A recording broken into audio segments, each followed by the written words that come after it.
कौन है उत्तराखंड का मामू कबाड़ी, जिनकी पहचान किताबों से बनी और किताबों पर ही होती है खत्म। नैनीताल में मामू कबाड़ी का छात्रों के बीच जबरदस्त प्रभाव, किताबों से है गजब का लगाव। किताबों के इंसाइक्लोपीडिया है मामू कबाड़ी, यूपीएससी की तैयारी करने वाले छात्र भी लेते हैं राय। उत्तराखंड में ऐसे कई लोग हैं जो शिक्षा व्यवस्था को मजबूत करने के लिए अपनी जिम्मेदारियां बखूबी निभा रहे। आज हम आपको नैनीताल के एक ऐसे इंसान से बनाने जा रहे हैं जिनकी स्कूली शिक्षा सिर्फ 6ठी क्लास तक हुई, लेकिन उन्हें किताबों का सटीक ज्ञान है। कौन सी किताब किस विषय और किस परीक्षा के लिए महत्वपूर्ण होती है, वो इससे अच्छी तरह वाकिफ हैं। उस शख्स का नाम है मामू कबाड़ी। मामू कबाड़ी, बस इतना ही परिचय काफी है इनका। मामू कबाड़ी को नैनीताल का हर बाशिंदा जानता है। कबाड़ बेचकर लोगों के बीच इतनी लोकप्रियता बटोरने के पीछे किताबों के प्रति उनका लगाव है। इसी की बदौलत शहरी नहीं, हल्द्वानी, नैनीताल, रानीखेत आदि दूरस्थ क्षेत्र के अध्ययनशील छात्र नैनीताल आने पर इनके स्टोर से किताबें खरीदना नहीं भूलते। अगर कोई किताब किसी बुक स्टोर से उपलब्ध नहीं तो दोस्त मामू कबाड़ी के स्टोर पर जाने की सलाह आपको अवश्य दे देंगे। 36 सालों से काम कर रहे मामू कबाड़ी को नैनीताल का बच्चा बच्चा जानता है। इतना ही नहीं, कबाड़ का काम करने के बावजूद इनके इस जुनून ने राष्ट्रीय मीडिया में भी इनको हीरो बना दिया।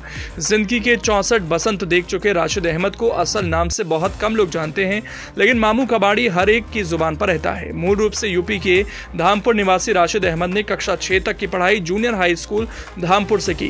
40 साल पहले राशिद धामपुर से नैनीताल आ गए थे और यहां रहकर कबाड़ का काम करने लगे। नैनीताल में अपने भांजों के साथ रहते हैं। भांजों की ओर से मामू पुकारने के कारण राशिद लोगों के बीच मामू नाम से लोकप्रिय हो गए। नैनीताल के तल्लीताल बाजार में उनकी किताबों की दुकान है, जहां आधे दामों में छात्रों को स्कूल, कॉलेज और प्रतियोगी परीक्षाओं की किताबें आसानी से मिल जाती हैं। उनकी दुकान में अनाथ बच्चों और आर्थिक रूप से कमजोर बच्चों से किताबों का कोई मूल्य नहीं लिया जाता। स्कूली शिक्षा कम होने के बावजूद ये हर स्तर की किताबों के बारे में पूरी जानकारी रखते हैं।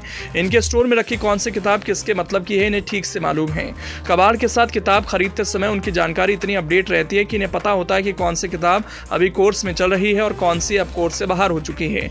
खरीदते समय किताबों को अलग छांटते हुए वो काम की किताबें एक तरफ कर शेष को रद्दी के भाव खरीद लेते हैं और जो किताबें उन्हें जचती हैं, यानी पाठक इन्हें खरीदेंगे, इससे अलग कर उसका दाम तय करते हैं।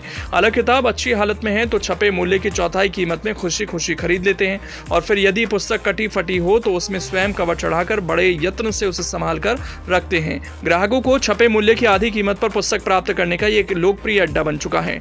कबाड़ी ऐसे कि जो कबाड़ कोई भी कबाड़ी लेने से इनकार कर दे, लेकिन मामू कबाड़ी की डिक्शनरी में किसी कबाड़ के लिए ना शब्द नहीं। जान पहचान ऐसी कि किसी भी कार्यालय का छोटे छोटे मुलाजिम से लेकर अधिकारी तक इनको बाकायदा नाम से जानते हैं। इनकी लोकप्रियता का अंदाजा इसी से लगाया जा सकता है कि उनके दुकान में उत्तराखंड के पूर्व मुख्यमंत्री भगत सिंह कोश्यारी, अल्मोड़ा के कुलपति प्रोफेसर सतपाल सिंह बिष्ट भी आ चुके हैं। इसके अलावा उनकी दुकान की किताबों से पढ़ाई कर चुके कई IAS, PCS वर्तमान में देश के अलग अलग हिस्सों में अपनी सेवाएं दे रहे हैं। मामू बताते हैं कि वो रोजाना सुबह किताबों की फेरी के लिए घरों और स्कूलों में जाते हैं और वहां से किताबें लेकर आते हैं।